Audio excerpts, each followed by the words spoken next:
All right. Well, good afternoon, everyone. And we want to welcome you to today's webinar, which is Grow Your Own ECE Supporting and Nurturing Talents. Next slide, please. Thank you. So my name is Elizabeth Pufall Jones. I'm the Director of Preparation and Work Environment Programs at the Center for the Study of Child Care Employment at the University of California, Berkeley. We're also a core partner of the National Early Care and Education Workforce Center. The National ECE Workforce Center is a collaborative effort involving 5 partner organizations. It also involves ECE educators, federal agencies, and other advisory groups. Our goal is to fundamentally improve career advancement, pay, and workforce policies in ECE to better reflect the valuable skills our workforce brings to our communities. We recognize that improving the conditions for educators requires a multifaceted approach. There is no one size fits all. There is no single ingredient to the solution. Our strategy is built around 5 interwoven policy areas that include compensation and financial relief, qualifications and educational support, workforce data, financial resources, and work environment standards. Our efforts engage an iterative research to practice approach where technical assistance, leadership coordination and partnership, research, and knowledge development both inform and are informed by each other. This ensures that everything we do is grounded in evidence, practice, and thus is directly applicable in real world settings. Go ahead. Thank you. So the National ECE Workforce Center is funded by the Administration for Children and Families and the U.S. Department of Health and Human Services. Although the center is a part of ACF's broader efforts, we want to make it clear that the work of the center is its own and not necessarily representative of ACF. And on behalf of the center, we thank the federal agencies that are supporting the center's work: PDG B5, Office of Head Start, Office of Child Care, the Office of Planning, Research, and Evaluation. Next, thanks. So the center officially launched the Grow Your Own campaign on April 10th, and the effort has included 3 videos highlighting different Grow Your Own strategies, a set of resources, and 4 webinars, all designed to increase awareness of Grow Your Own approaches in the context of early care and education. Although our field is not familiar with the term Grow Your Own, the approaches and strategies have a long history in ECE. Grow Your Own is an umbrella term that describes equity-centered, community-driven, holistic approaches designed to help communities support, strengthen, and sustain well-qualified, experienced, and diverse ECE workforce. Grow Your Own does this by nurturing the talents that already exist and by removing barriers to entering and staying in the field. So when we think about the concept of Grow Your Own, that is highly local strategies to recruit and retain diverse early educators within communities. We could start to list many examples of Grow Your Own that have operated under various names over the years. This campaign celebrates community, creativity, and expertise to cultivate talent and remove obstacles that prevent individuals from entering and remaining in the ECE workforce. In the first 3 webinars of this series, we introduced you to a few people who are leading and participating in Grow Your Own efforts. We heard from Jada Vargas, the millionth recipient of the CDA, talk about her experience in her high school dual enrollment program and her aspirations to become an early educator and to continue to be a role model in her community. Joanna Herrera, a former family childcare owner and provider, described the important work she is a part of through SEIU's educator led community of care, which is designed to improve the working conditions for family childcare educators through training, advocacy, and peer support.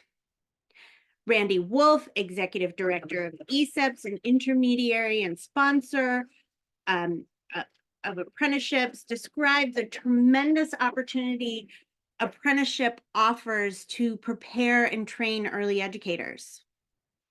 And I can go on, but we invite you to visit the National ECE Workforce Center website to access webinar recordings and to watch videos featuring Damaris Alvarado Rodriguez and Leanne Corville, North Seattle College, the YMCA of the East Bay, and Navajo Technical University. These Grow Your Own initiatives demonstrate the diversity and multitude of strategies that fall under this umbrella term. This campaign is a testament to the collective efforts and strategies developed at the community level to strengthen the workforce and enhance outcomes for children and families. Next, thanks. So today we will close out the campaign with this final webinar of the Grow Your Own campaign series with a focus on supporting and nurturing talent. When we talk about the early care and education workforce, one of the first things that comes to mind is commitment. Early educators have demonstrated a remarkable commitment to the field. They've also demonstrated resilience and adaptability in the face of unprecedented challenges like the pandemic and barriers to entry and staying in the field, like low wages, limited benefits, challenging work environments, limited career advancement opportunities, and high costs of education and training. If we don't address these barriers, we'll be taking advantage of this commitment and we'll lose out on a wealth of talent and expertise that could be transformative for young children and families and our communities. Through Grow Your Own, communities can provide comprehensive supports like structured, culturally responsive pathways to help individuals reach their educational career goals. Opportunities for hands-on work experience while receiving compensation and benefits. Wraparound supports so participants can complete the program successfully. Financial incentives like stipends and wage increases, and opportunities to advance their careers, assume leadership roles if desired, and progressively increase their compensation. So that regardless of where someone starts in high school, after a career change, immigrating to this country, or after years of experience as an early educator with a higher ed degree, multiple degrees, or no degrees, there's an accessible pathway to a good career in early education and care. Now, about you. Today, we are joined by a wonderfully geographically diverse group of participants. Whether you're joining from the United States, sovereign nations within the United States and US territories, or from overseas, your perspectives are important to us. Thank you for being here today and sharing your perspectives with us. We also learned from the registration questionnaire that there are many roles represented today, from systems leaders at various levels to childcare providers in various settings, funders, advocates, higher ed staff, TA providers, and policymakers. Your unique perspectives will help to enrich the conversation, so thank you for being here. And we see about 6% of you all are implementing a grow your own strategy. If you are in that 6%, give a shout out in the chat and tell us your name, the name of your program, and where you're joining from. We also learned that about a quarter of you have joined us in previous Grow Your Own webinars, so thank you for coming back. And whatever your knowledge level is of Grow Your Own, we're excited to be here with you and learn together. So we've been collecting your questions through registration and through the post-webinar surveys, and we appreciate the many questions that you've shared with us. The ones you see here focused on supporting the early care and education workforce will be addressed by today's panelists.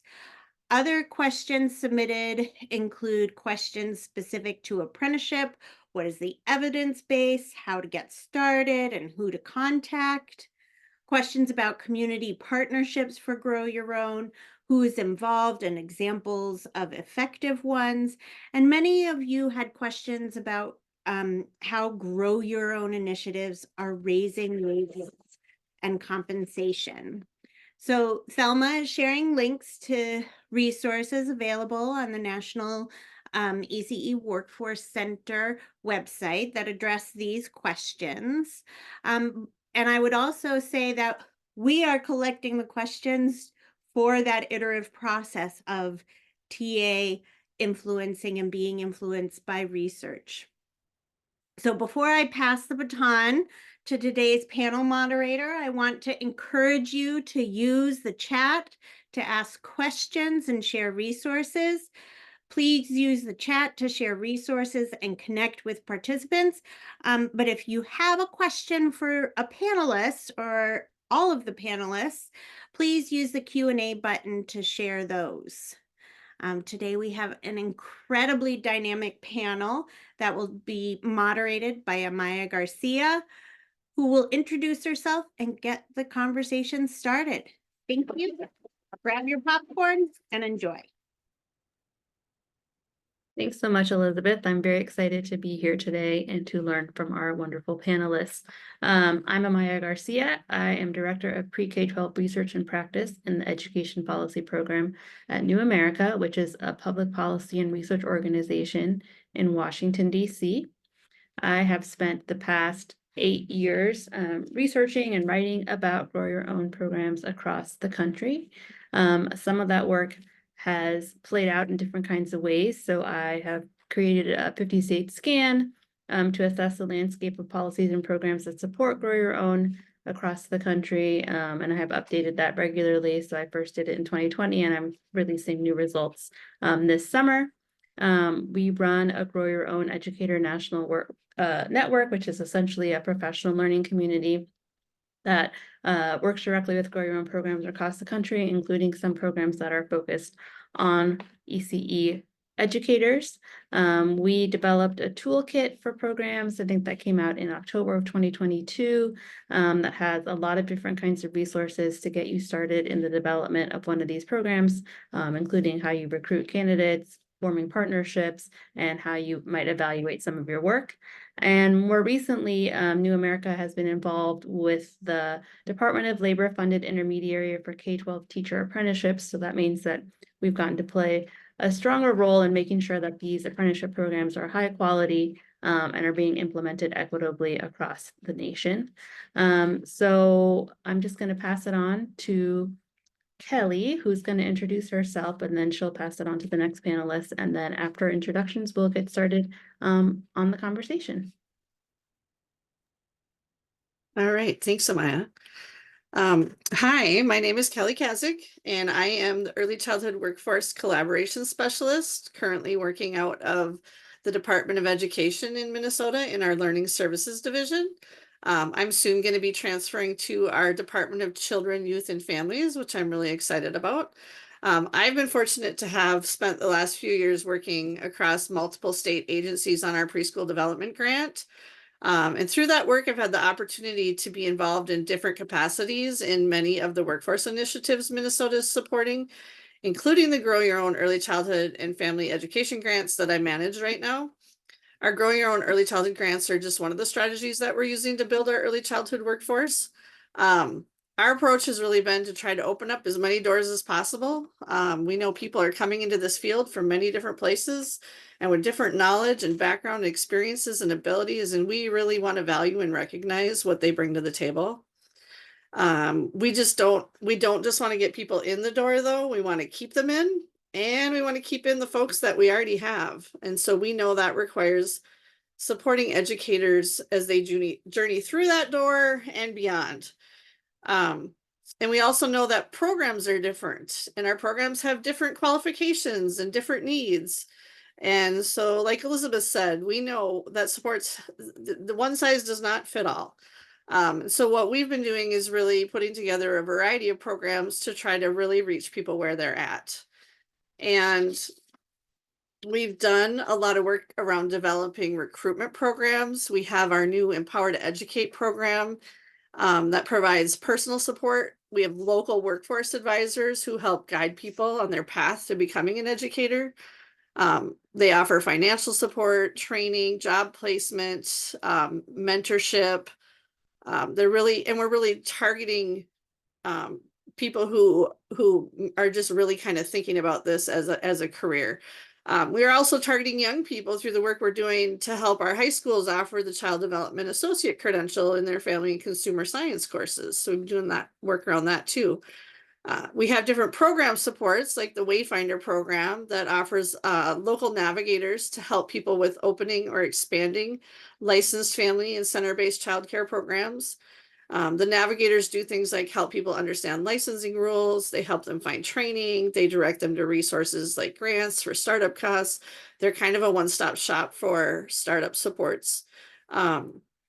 And then we're providing educational supports through a variety of grow your own type programs. Like we have teach apprenticeship programs, the dual training pipeline, and then our new early childhood educator grants. And these programs don't only just provide tuition support, so participants don't have to take on debt, but they also provide wraparound supports that we know help people succeed, which is really especially important as we know many of the participants need to be working while they pursue their education.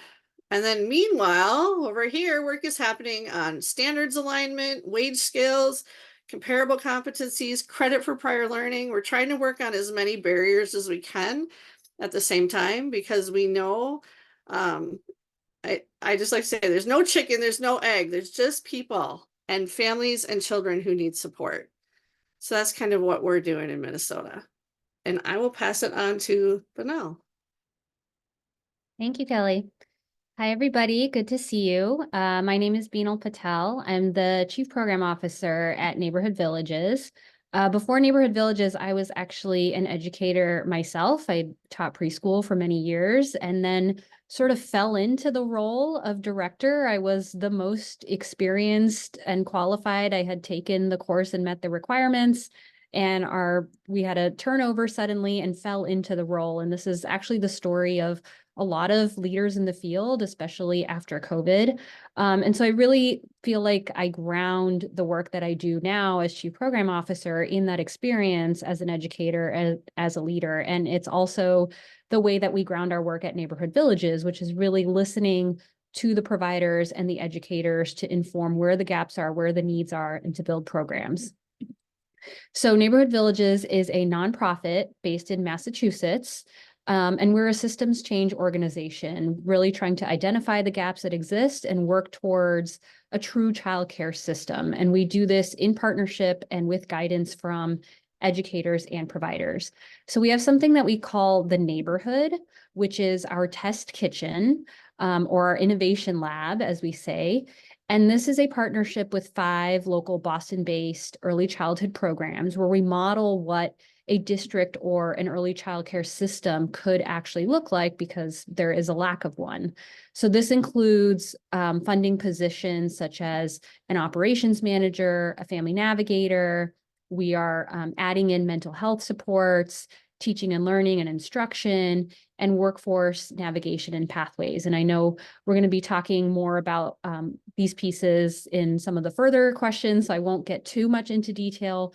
But essentially, the neighborhood is where we're able to identify through communities of practice with educators what the gaps are, where these needs are, what a system could look like. We pilot these programs, we iterate with the providers, and then we bring to scale with government. That's really our model. Some examples of previous programs that we've piloted through this is actually COVID testing. This was a need that our partners in the neighborhood brought up, that their fellow K-12 educators had access to, and our early childhood educators did not in Massachusetts. And so we piloted what it would look like to bring COVID testing to these programs, and then it had an opportunity to scale with government. We have a new pilot, again, based on the needs that the educators are bringing to us in terms of an early relational health support, both for children and for educators in training. With the increase in behavioral health needs since COVID, we'll be piloting that new program in our neighborhood. And we have now brought to scale, in partnership with government, various workforce pathways programs, including registered apprenticeships, which I will certainly be talking about more. But we have 2 tracks that we launched in 2023, a CDA track for new teachers and a director track for aspiring leaders in the field. We had 68 graduates this year from our registered apprenticeship program, and just launched our second cohort in February of 100 registered apprentices in these 2 tracks. In terms of Grow Your Own, all our programs are educator-focused, educator-centered, and follow this pilot, scale, iterate model, where we're always piloting and iterating with providers and educators. I will pass the introduction now over to Jennifer. Thank you. And hello, everyone. Yes, I'm Jennifer De La Hara. I'm the Workforce Development Director here at the Charlotte Bilingual Preschool in Charlotte, North Carolina. My career has spanned over the past 20 years or so, really focused in 2 areas, education, and that's K-12 and early childhood, and also immigrant integration efforts. And so this has been a great place for me to be, to sort of combine my experience in both of those roles. Here at the Charlotte Bilingual Preschool, we are a 5-star licensed dual language program. That is our core business, of course, is the actual preschool. We serve about 185 students at 3 different sites in both 3- and 4-year-old programs. We also I like to call ourselves a trusted community center. So more than just the preschool instruction that is going on, a lot of people pass through our halls for various reasons, because they know they can show up, they can speak in Spanish, they're going to be greeted, and welcomed. And I point that out because that's important as it relates to my work, because there are multiple ways that we sort of recruit participants to enter our workforce development program. So we also have a thriving family program here at the Charlotte Bilingual Preschool, and then the workforce development, of which I'm the director of that program. So through the access to our parents, through the access of the various people in the community that are passing through our doors, we show up in spaces across the county, the city, to represent. We talk about what we're doing and introduce early childhood education as a possible career path, and bring folks into the fold. We've done that with about 185 different individuals to date, and that's really exciting. And we're continuing to think about new ways that we can recruit. Breaking down some initial barriers was a really big opportunity for us. And we'll be talking more about that, I think, later on. But I think, one of the things that was a real entry point that was a game changer was working with our local community college to offer the introductory ECE course, one in Spanish, but also we secured it to be completely free, so that there was no cost barrier as well. And so that has given folks an opportunity to be introduced, and we continue to follow back up because many of them continue to go and get a certificate or go on to get a degree. Some choose not to for whatever reason. So I think it's key and to think about, how we can track data to find out why folks are choosing to enter the profession or what obstacles still may be there that's preventing them from wanting to continue. And certainly we want to support them in every way that we can. I will also mention that we do have an apprentice NC certified apprenticeship program that we run, and that has been very beneficial for multiple reasons to be able to provide, hands-on instruction, real time. Our apprentices are working in the classroom beside our lead teachers, getting hands-on experience. And that's coupled not only with what's known as on-the-job training hours, but also professional development and specific course content throughout the year. And that has been a really effective way for us to give a year of experience throughout the year. And we're hoping to, of course, set ourselves up to have them become assistant teachers or lead teachers in the following year. So I look forward to sharing a little bit more about that, and so happy to be with you all today. Thanks so much, everyone. We're going to get started with the question that's the topic of today's discussion. And I'd like you all to share what the ways are that Grow Your Own can help support and nurture talent within the ECE workforce. So we saw the slide earlier that's laid out sort of these essential elements that we think about when we talk about Grow Your Own. So structured and culturally responsive pathways, paid work experience, wraparound support, financial incentives, particularly compensation, which we know is such a huge issue in the ECE workforce, and career advancement. Is there someone who'd like to get us started thinking through about the ways that you're leveraging some of these elements within your own work?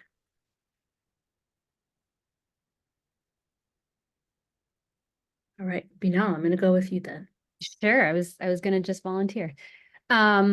Great. And I'm really excited, especially to talk about supporting and nurturing talent. And I think, Kelly, you had brought this up in your introduction. It's really, really important. The recruitment piece is really important, but that retention piece is really important, because what we're seeing, especially since COVID, is a lot of people coming into the field and coming right out because of burnout, because of low pay.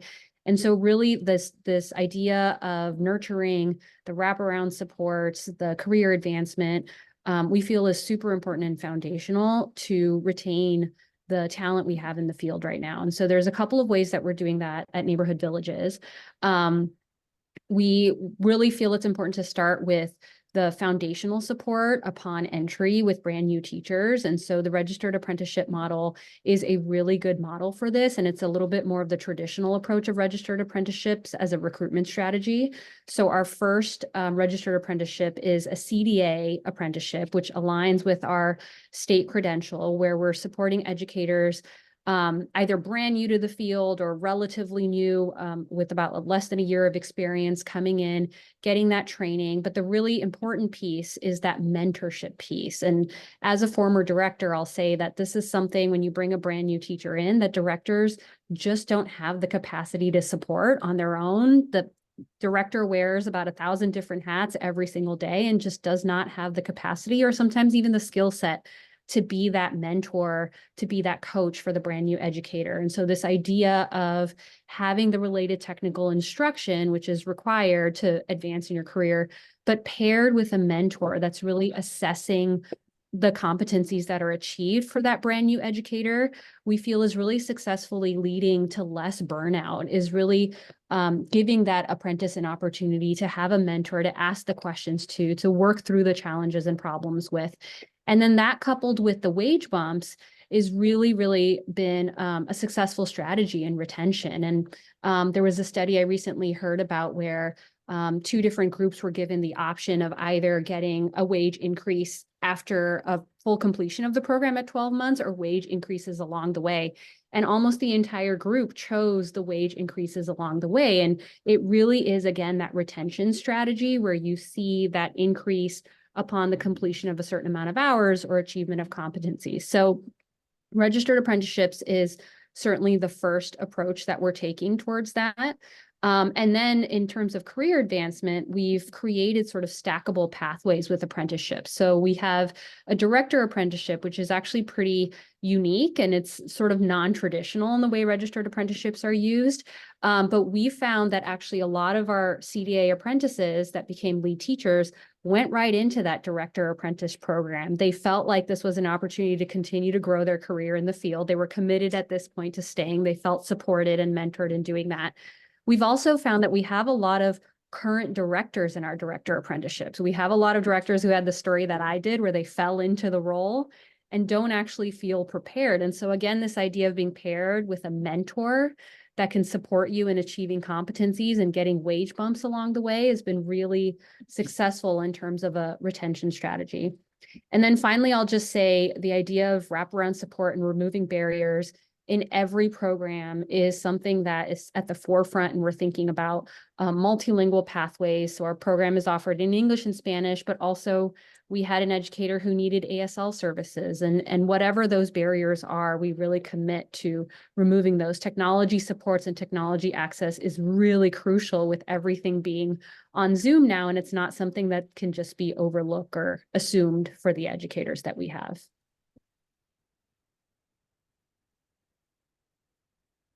I can chime in next if you like. Similar to what Banal spoke about, I think our apprenticeship programs are very similar. It's very key having the increase in pay, although we've been doing it at the end of the apprenticeship as they move into the next position. So you've now given me a new idea to think about. So thank you about increasing it incrementally along the way. Low wages continue to be a major concern, I'm sure, for us nationwide. One thing I do want to mention that we've set up with our apprenticeship program to start off the year, the school year, with their new teacher mentor is we created this year we call it a contract. It's really more of a memorandum of understanding between the teacher mentor and the apprentice, so that they really start off the year with a very clear understanding of what the roles and responsibilities are, and can have that conversation going into it so that there's a real expectation. So we did a whole activity around actually having each of them read the other's roles and responsibilities and then speaking it back to them to make sure to check for clarification, and even what we called a kinship activity to bring them together and sort of paint a vision that's in their classroom now of how they we're going to foresee the relationship of working together in the classroom. And so that was really exciting because it was sort of to memorialize this is our intention for the year. So that was a really, I thought, effective, just small strategy to set it off on the right path at the beginning of the year. And then, of course, we do professional development opportunities throughout the year, and tied with that is assessment of how it's going, and then go back and make changes to our program based off of that feedback from both the mentor teacher and the apprentice. And ultimately here at the end of the year, we will update our competencies based on how the feedback that we're getting as well, to make sure, and also with changes that may be coming down, suggested changes from the Department of Labor. So I think that having that built into whatever the program is helps them feel supported, because they're part of that process of shaping it for the future as well for retention. And then I think the other thing I just want to mention when we're thinking about like wraparound supports, we're working primarily with immigrants who are coming to us with various degrees of English ability, lived experiences in their home countries, many of them with, degrees, even in education. And I think maybe I'll mention that a little bit later as well. And there's also various degrees of digital literacy. So when we're talking about providing support, we're also sometimes, not always, but sometimes talking about even navigating from a real digital literacy standpoint, because if they're taking courses at our local community college, there's a lot of navigation to, get your student ID, fill out your residency paperwork, fill out FAFSA, navigate the online learning platforms that the community college uses. And so that is where we really come in to provide those wraparound services for those that need it, and differentiate to help support them along the way.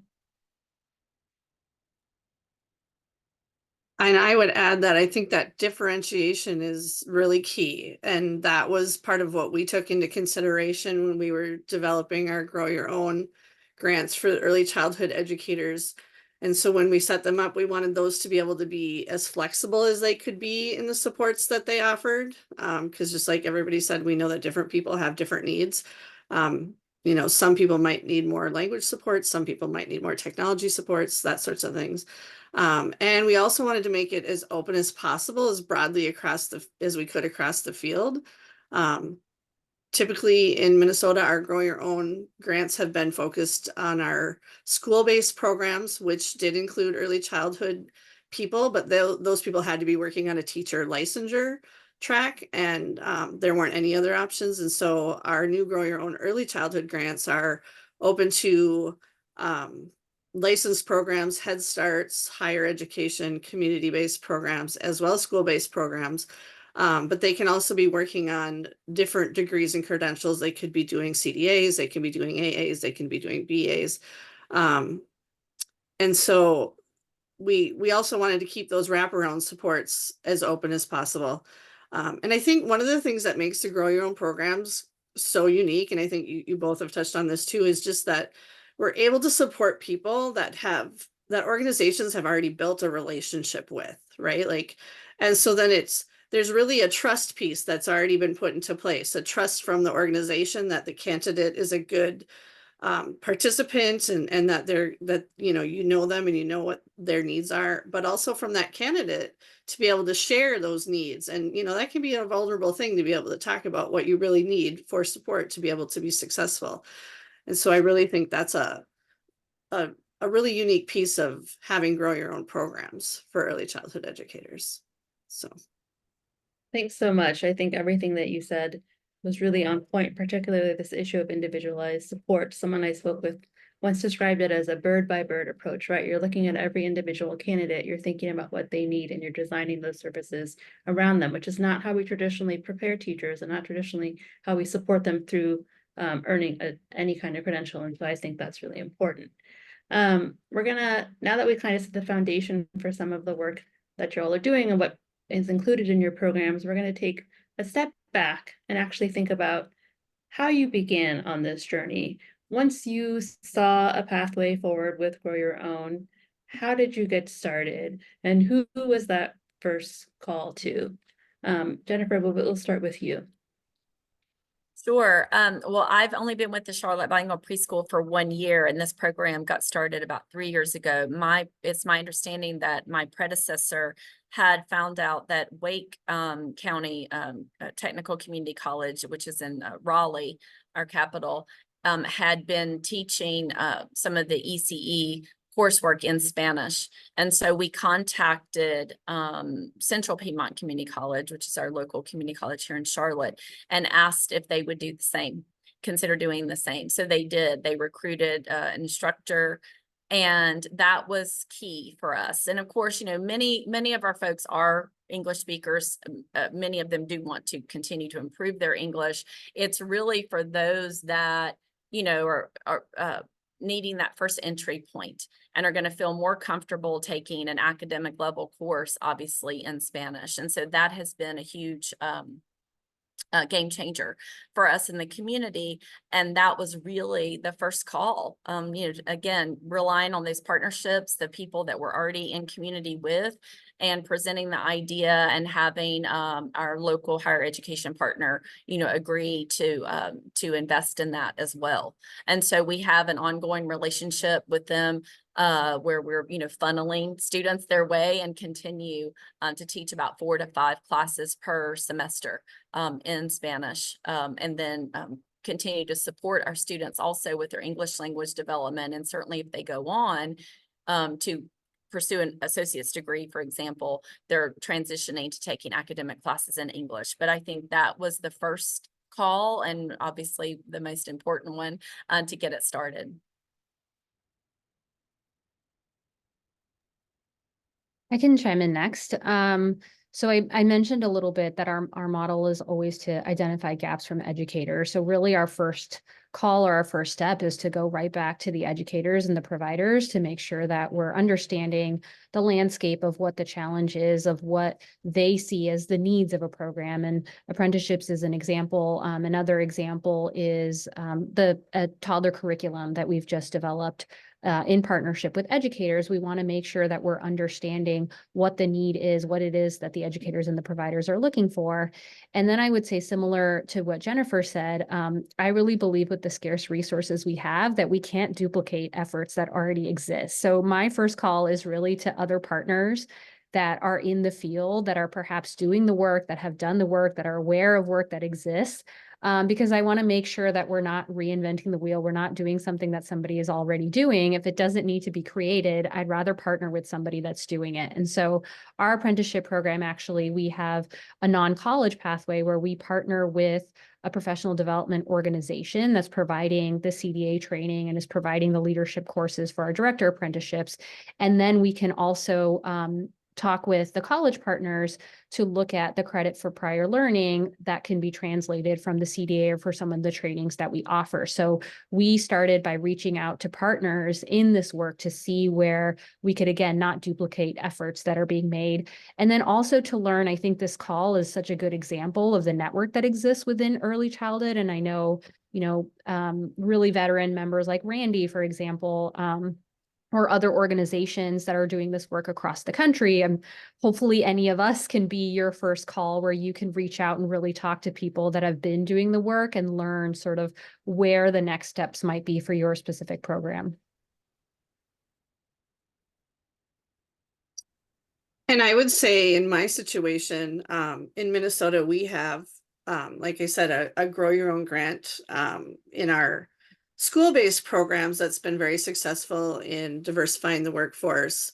And so that was a starting place for me. And one of the things I did right away was volunteer to be a grant reviewer and started reviewing all kinds of grants that they were doing, which was really helpful.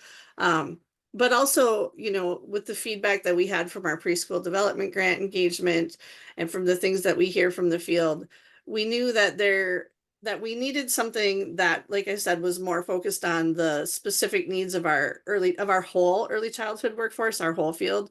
I think a lot of times our school-based programs were getting a lot of funding and things streamed their way, and we were missing an opportunity to bring people into the field who were infant toddler educators, multilingual educators, and really working on the whole workforce. And I think we did have a chance to do a pilot grow your own with our preschool development grant money. And that was an opportunity to really learn, again, like I said, from the individuals, what their specific needs were, and like thinking about how to structure the program so that it was as flexible as it could be. I think the uniqueness too of what our Grow Your Own offers is we have a lot of supports that are very focused on the individual. People can get teach scholarships and things like that, and those are wonderful, but we kind of needed something that also created a kind of a system approach, and something that could be that could come from the organizations themselves. And I think that was a piece where we could really get recruitment from organizations, and they really knew their own people's individual needs, like I was saying before. We've really found that when programs are developing kind of a cohort model of learning, that's been extremely beneficial for participants. But I do think it gives organizations more flexibility to provide more tailored support and really have that ownership in what they're doing, if that makes sense. Yeah, thanks so much. What really stood out for me from everything that was shared was this idea of partnerships, utilizing what already exists, building on the strength within communities, and using that network really to your advantage. Kelly, you mentioned PDG funding and you mentioned the grants within Minnesota. And so a big part of the strategy is finding a way to fund it, right? And so we know that there's a lot of innovation that's possible, but we need money to do it from lots of different sources. And so I was just curious to learn a little bit more about the funding sources that you all initially used to get started with this work. Anyone can jump in first. I'll go ahead. We function as a nonprofit daycare center. We do receive some government funding for the actual functions of the preschool, but for programs like mine, it's very heavily relied upon grant funding. And so in order to get that started as a pilot, the Charlotte Bilingual Preschool applied for a new school ventures grant for pilot funding to really fund the operational costs of someone like me, because someone's got to be here, you know, coordinating and all. And that's how it got started from the get-go. And we've, you know, continue, that was 3 years ago, to seek other, you know, local and sometimes national funders to continue supporting the operational side so that we can be here and be available to recruit new folks and help navigate them through the system, including the apprenticeship program.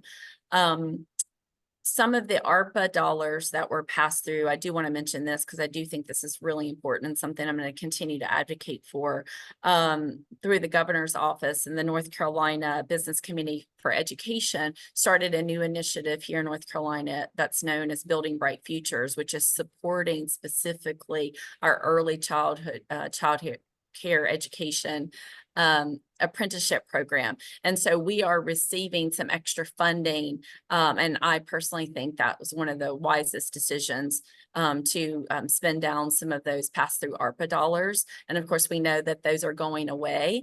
And we're actively interested in, you know, helping the Building Bright Futures initiative continue its own search for future funding so that those funds can be passed through and we can be compensated also to continue. Because we've grown this year. We had 6 apprentices that started at the beginning of the year, and sort of in an effort to maximize those ARPA dollars, we brought on 4 more in January. So we're running an off-year cycle. We're going to do January till, you know, January of the next year, but that was in, you know, to take advantage. But that of course is a challenge. It would be great to have sustaining, you know, funds to plan it for in the future, but sometimes you have to take advantage of what's available in the short run. And that's what we've tried to do here at the Charlotte Bilingual Preschool.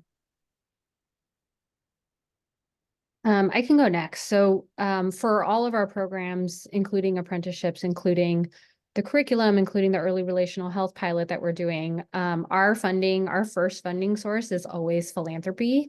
And it's because we really are able to get that flexibility with philanthropy. We're able to pilot something in the true word of pilot and iterate it in partnership with educators to make those changes. When we first launched a registered apprenticeship program and I was putting the budget together, I mean, it's a program we hadn't done before. I'm really just sort of putting in placeholders for how much the training would cost, how much we can offer in terms of mentor stipends, how much the wraparound supports will cost.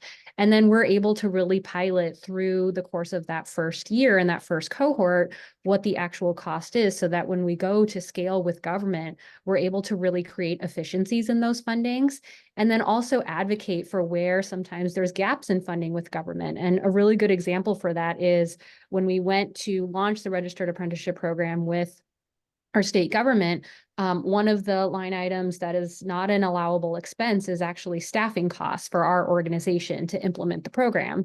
But there would be no program if we didn't have staff, if we didn't have a program manager that was in charge of it, supporting the apprentices, helping them through the work process plans, working with the employers and getting their employer contracts and getting all the paperwork in place. And so because we were able to have that funding and recognize the need for that team through our philanthropy pilot, we're then able to advocate with government for what that flexibility is needed and what the different components of the program are needed and where there are funding gaps with government funding. So I'll say if there's any funders or philanthropy on this call, they're really a very important partner in early childhood because we're able to pilot these programs and basically be the R&D before the programs are brought to scale. And For any government partners on the call, I really encourage flexible funding as much as possible. Restrictive funding is just very challenging as the landscape keeps changing and the needs keep changing.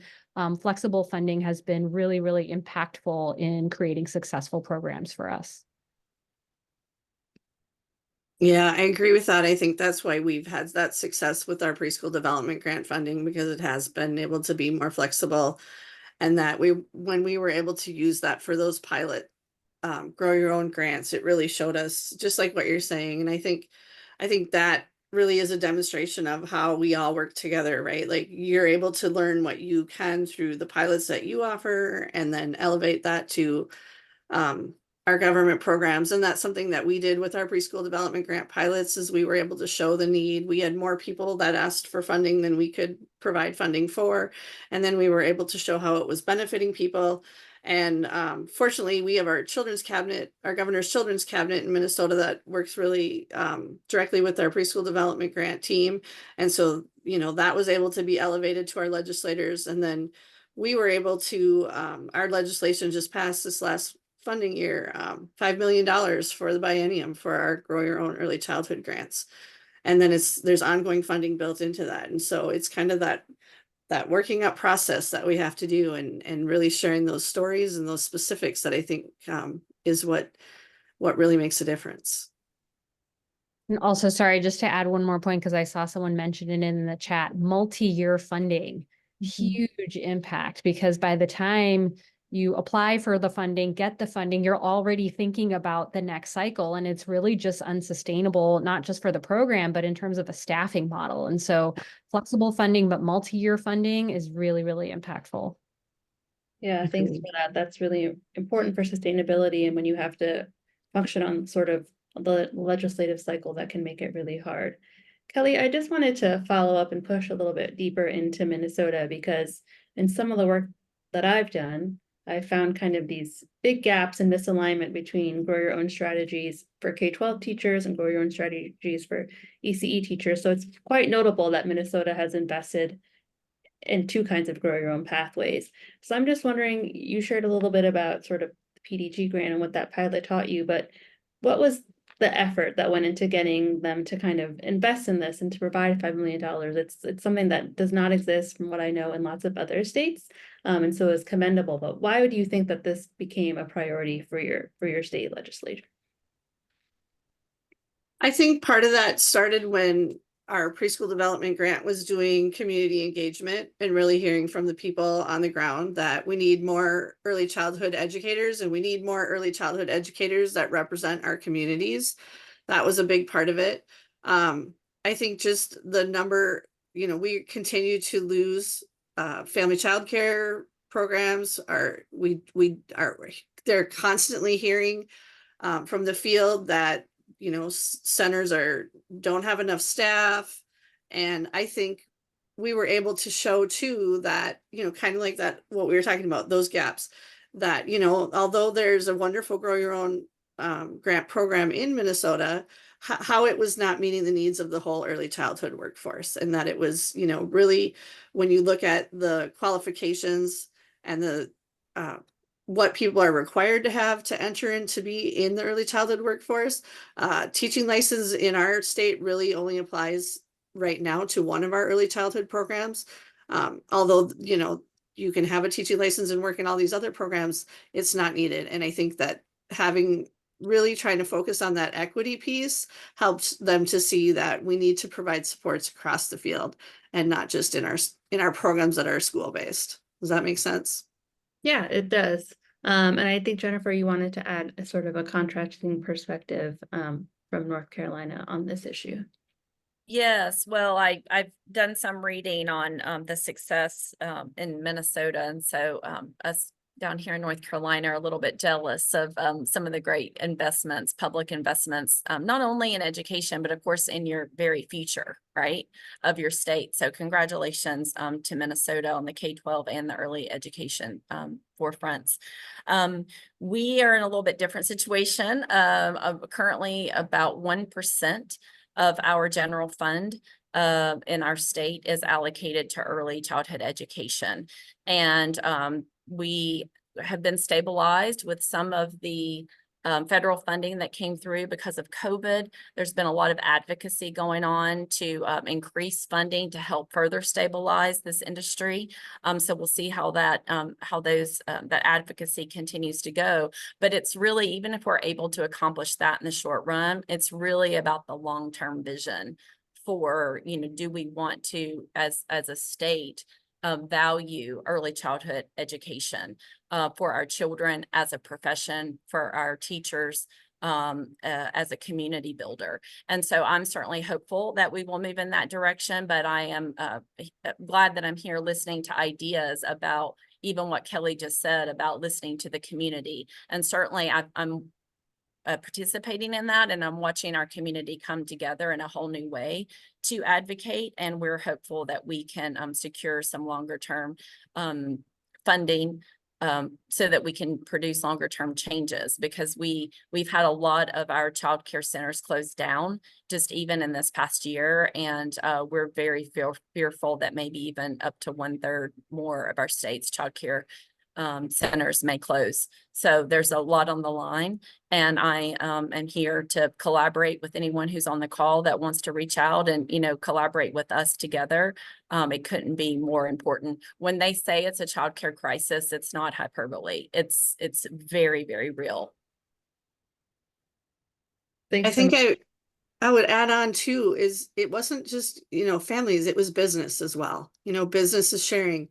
We don't have the employees that we need. We don't have the employees we need that could, because they're struggling to find childcare. And so I think that, it all plays into the big picture of what I think helped get it funded. Absolutely. And if I may add one more piece to that. So also our North Carolina Chamber of Commerce advocated for this last year as well, when they passed the biennium budget and extra monies were not allocated. Our local Charlotte Regional Business Alliance, which is our local Chamber of Commerce, also advocated. So they have been speaking out, and yet we've not seen the action. So they're going here in the short session, which typically financial allocations are not made during the short session in North Carolina, but they're going to try because it's that urgent. So the business community has been advocating for it because they realize the economic impact by not having workers. What I really think that they need to start thinking about their advocacy is because when I mentioned the 1% of the general fund that's available from the tax base of the revenue coming in, what's also happening is our taxes are decreasing, and the corporate tax rate is also going down to 0% in 2030. So even the general fund of money that's available and that 1% that's allocated, the pot of money is going to continue to go down.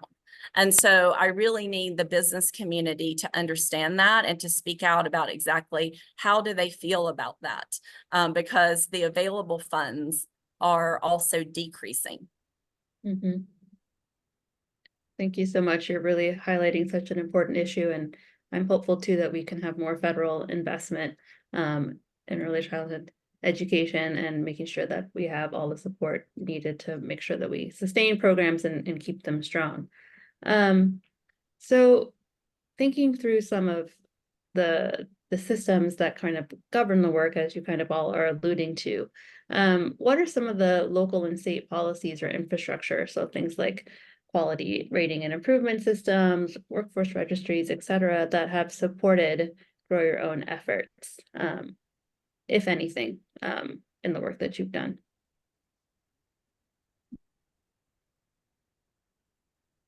And this is a time also to think about barriers too. So we've talked about, Jennifer, you're highlighting like the lack of funding, but what other kinds of barriers might exist within your local and state policies that have sort of hindered these efforts?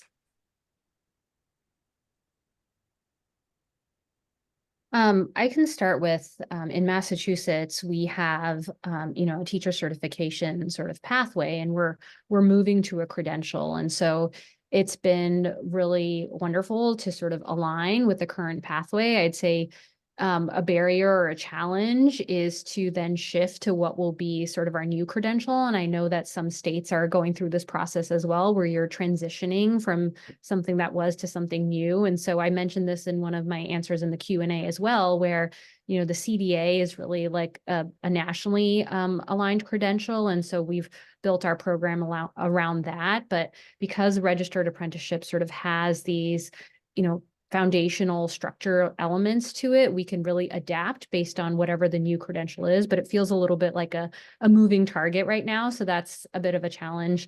And then also in Massachusetts, you know, we're very lucky that we're experiencing everything that you all are saying in terms of funding going down and really feeling the pinch. We sort of rode this high in COVID that now feels like it's coming down, unfortunately, but we do still have, our state legislature has been really supportive of debt-free pathways in terms of college courses, all the way to an associate's degree, a bachelor's degree, and a master's degree in Massachusetts through a scholarship.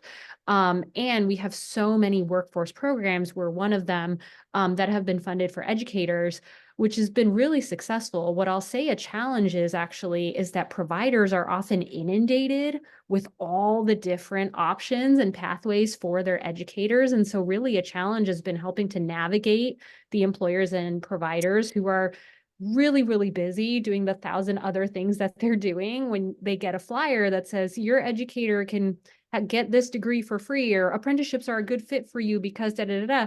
It's a lot. It's really overwhelming for the providers. And so I think that is a challenge that we're trying to support, and is probably a challenge that resonates across other states as well, in terms of really helping in a strategic and aligned way, helping educators to advance in their pathways in a way that makes sense for that specific educator.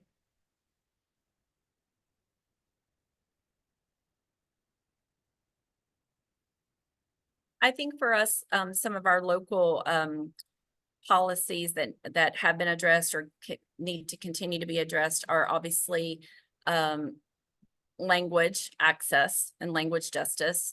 And that is where we, though, at the same time, market ourselves as being able to provide a niche service. And that's how we write our grants, you know, to the community, to say we're actually providing this level of service, because some of our partner institutions, just for whatever reason, are not able to do that.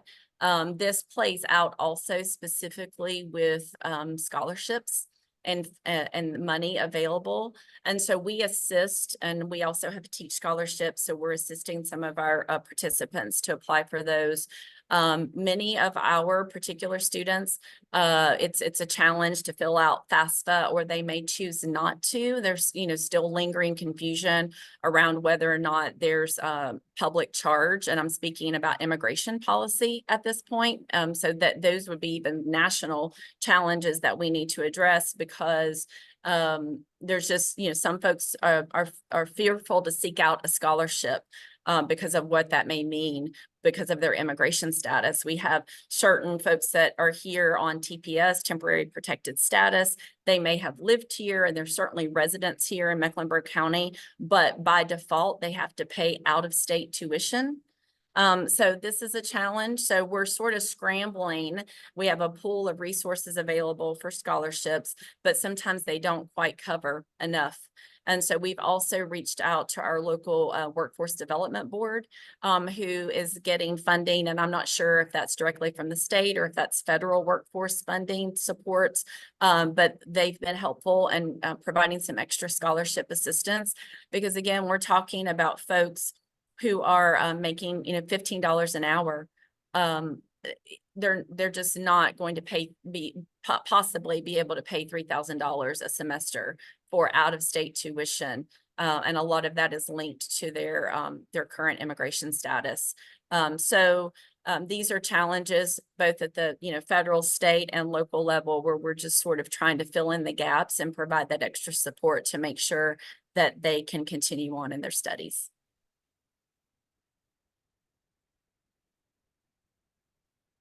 I agree with all of this. And I think one of the things that I would add on to that is just, it goes back to that communication piece. And how do we help people navigate all these different programs that are out there? And there's just so capacity is an issue for people. And so when we learn strategies and things that are working, how are we sharing that within our networks and our communities? An example I can give is one of our original Grow Your Own pilot grantee participants was they were offering coursework with a bilingual faculty person, and they were able to provide textbooks in Spanish and English. And the feedback from their participants was that that was extremely helpful, but that they really also wanted to have coursework available in Spanish. And so our faculty were looking into how would they be able to do that without having to go through a whole curriculum review and all of that. And what they found out was that they were able to submit the course with their Spanish speaking faculty as a change in modality, rather than having to go through the whole curriculum process, which made the process for them really, really a lot faster. And so those courses are now going to be available this fall for people to attend and more Grow Your Own participants to be a part of. So sometimes it's little things, and we just have to try to figure out what other ways that we can, what workarounds there are, and then to make sure everybody knows about it, I think, is part of it. Communication. It's a hard piece, but it's really important. Thanks, Kelly. You gave a really good segue into the next question, which is really near and dear to my own heart. And that is that the ECE workforce has tremendous assets, as we know, including linguistic diversity. So tell us more about the language access supports offered to the educators in your programs, and what other considerations do we need to take into account when designing programs for multilingual educators? I'm happy to start. So I absolutely agree. The multilingual capacity that we have is really such an asset in this field, and is really important when we're thinking about the mixed delivery system and what is the right fit for each child and each family. And it's not a one size fits all industry, and it absolutely shouldn't be. And so through our various workforce programs, and apprenticeships is one of them, we have made sure not just to provide, you were talking about, Kelly, being really important to provide the textbooks and the materials in different languages, but also the instruction, any communities of practices that are happening, the translation for that. We had in-person events, including an orientation and a graduation. And sometimes we're so used to Zoom and the flexibility of translators in Zoom, and it's just as important in those in-person events to have translation services available and all of the materials that are sent out to have translation. And so each and every component of the program, having that translation is important. We also have a college support team that connects educators to different college pathways and courses. And we found, a growing offering of multilingual courses, certainly not equal to the demand, but more than it used to be, particularly here in Spanish and Portuguese and Mandarin, but up to a certain point. So it's helping educators to sort of get through the door and maybe get that initial certificate. But then again, as we get sort of beyond that and towards advanced careers, it's really only English pathways. And so I think we need to continue to advocate for that and the importance of that, especially when we're talking about wage equity across these sort of BIPOC populations. That is a really important barrier that doesn't really allow them to reach that sort of wage equity and advancement that they need to.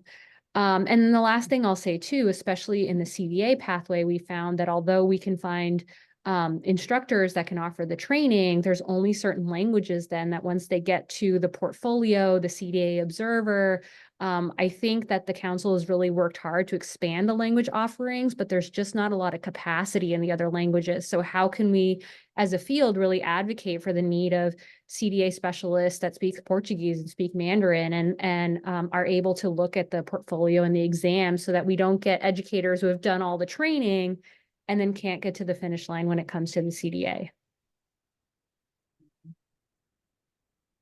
That's something that we've been exploring with our adult basic education partners, because often our adult basic ed has an ability to, they have more access to more language and to be able to support people beyond, our Spanish and our Somali and our Hmong and things like that. So we've been talking about what kind of supports can we start building for people so that they get, kind of those before the CDA supports even, to help them with navigating systems, and having that language support along the way.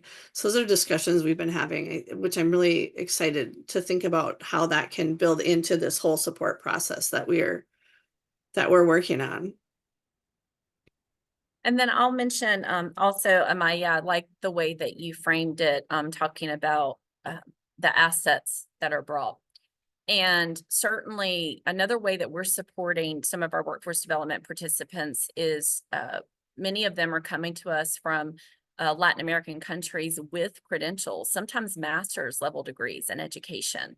And that's a whole other system to navigate, is the credentialing service, coming from the government to, so that they can have those translated, validated, and then credentialed, and sometimes even a BK, birth to kindergarten license, issued because of so much education and so much talent. Now, we're fortunate for those that maybe don't speak as much English. We're a wonderful place for them to be, because in our dual language model, we have one lead Spanish teacher and one lead English teacher, and they go back and forth every other day. And so they really get an opportunity to practice their craft in their native language while they're also, learning English, if that's what they're choosing to do. I will say on the other end of that, and this is a new initiative I'm really excited about.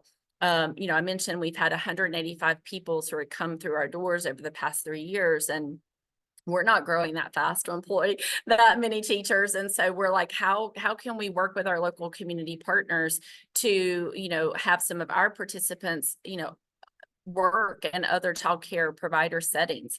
And for many of them, we know that they speak more English than maybe they believe that they do. And we want to give them an opportunity to practice and to build confidence. And so we worked locally here with our Smart Start of Mecklenburg County, which helps funnel through money from the state, from the North Carolina Partnership for Children, to develop a particular ESL course designed specifically for ECE. So we went and recruited a whole bunch of folks to attend that class. They're finishing up now. And in addition to the Saturday class where they're really practicing their English in for ECE environment, we're also pairing them together to go and work and do a practicum piece at an English dominant site. And that is to help, give them confidence that by having them go with a partner.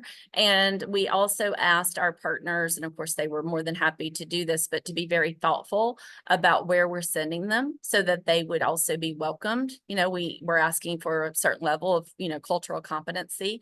And so as we're sending these folks out to have that practicum piece, that they're being well received. And so we'll see what the fruits of that labor come to be, but we're really hopeful that through that, we're able to send out folks, because we know the jobs are there, and to work in a multitude of settings and have the right skill set to be able to do so. So that's a new initiative. It's piloting now, and we're hoping to start recruiting this summer for another fall class and to continue to do that as well. That's great. Thanks so much. I think we have time for one more question, and I'm going to try to merge a question we have in our guide with a Q&A question that was raised. So you all mentioned partnerships at the beginning of this. Partnerships are a really central part of any Grow Your Own program across kind of any K-12 early ed. And these partners can include, the ECE programs themselves, higher education, funders, advocacy organizations, policymakers, school systems, etc. What is one thing you want to say to encourage these important and potential partners to support the ECE workforce through Grow Your Own?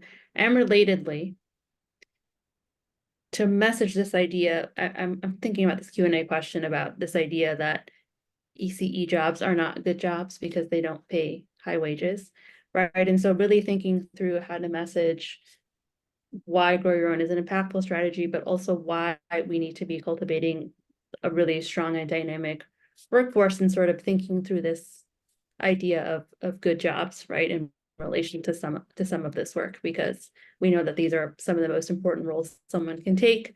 They develop children's minds and they provide essential supports to families. And so I'm just curious to see, like, what is one thing that you would say to encourage other partners to really think about this in a more dynamic way?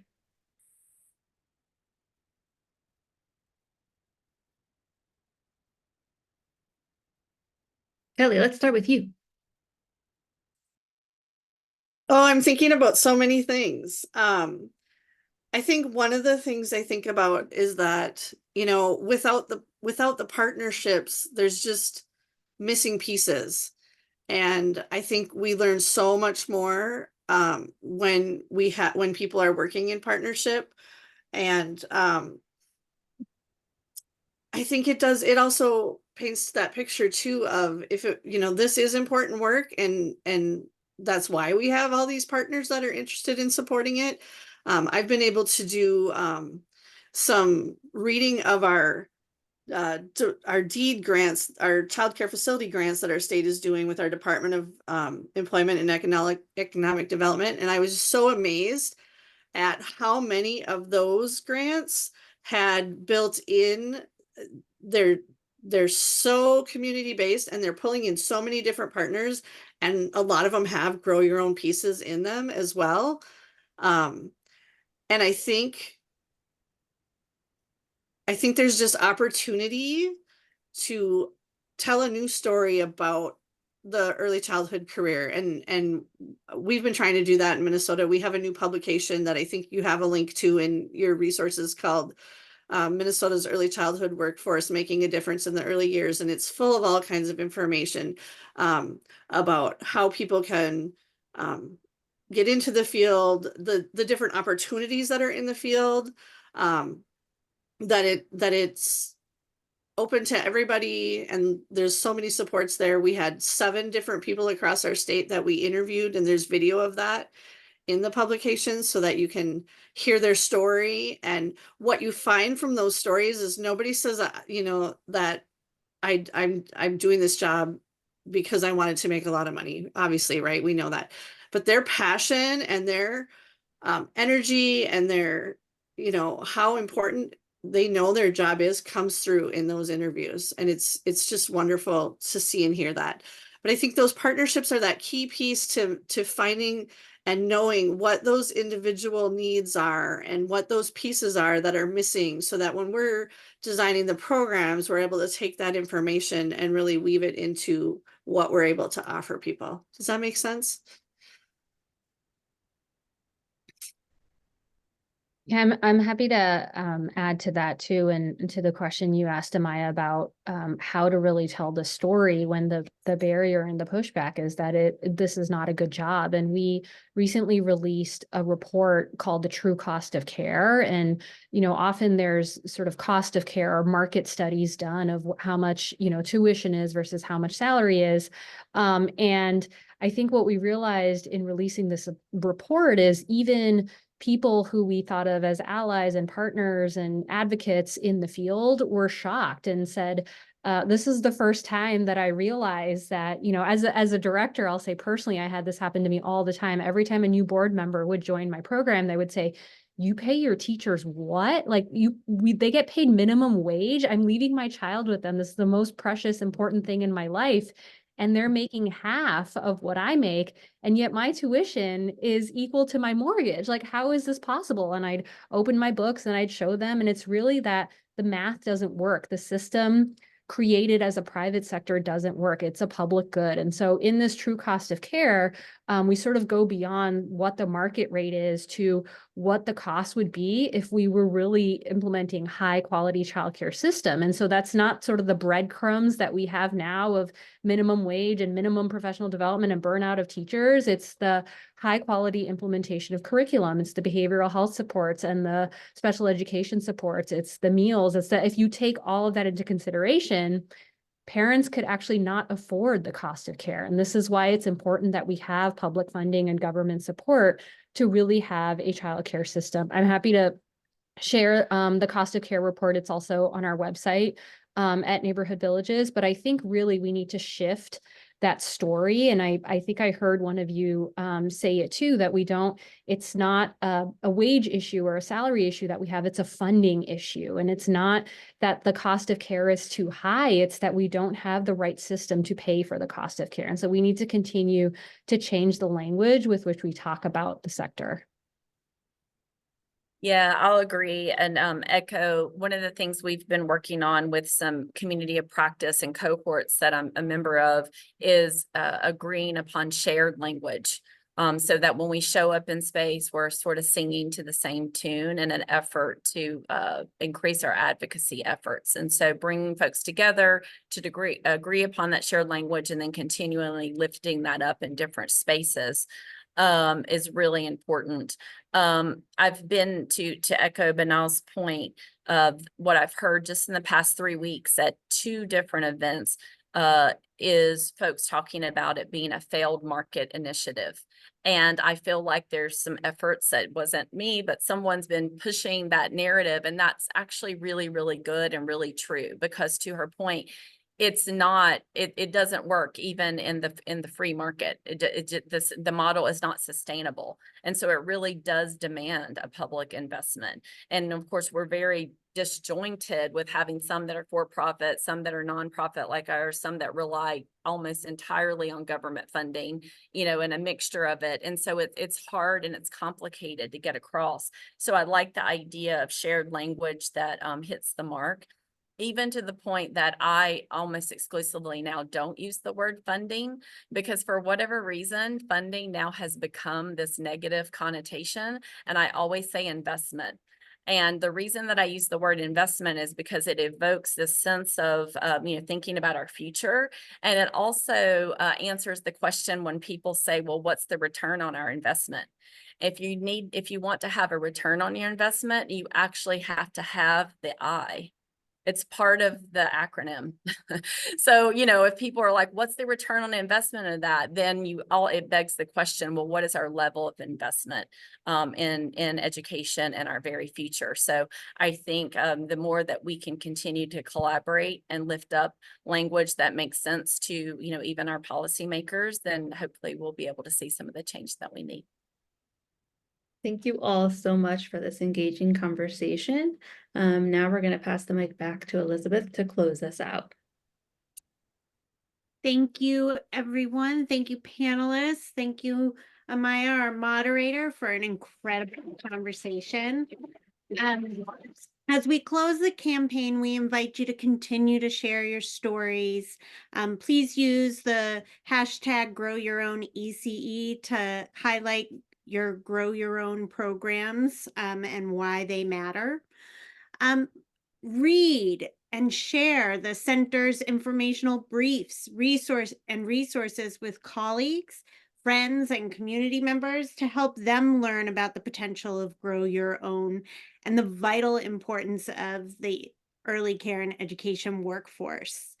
And spark discussion and talk about all the ways that communities are supporting and strengthening the early care and education workforce. So we are dropping the link to the center's Grow Your Own landing page so that you can find additional resources and links to all of the campaign materials there. In the coming days, we will be updating this page to include links to the slides that we shared today, a recording of this webinar, and resources that were shared in the chat by our speakers. And finally, and lastly, but definitely not least, please stay connected with us, emailing us with your questions, ideas, and stories, and visit our website and sign up for the newsletter. There's going to be so much more coming. We've collected so many interesting questions and ideas from all of our panelists and from you all that have participated, that we're going to keep growing our own. Thank you for joining us and enjoy the rest of your day.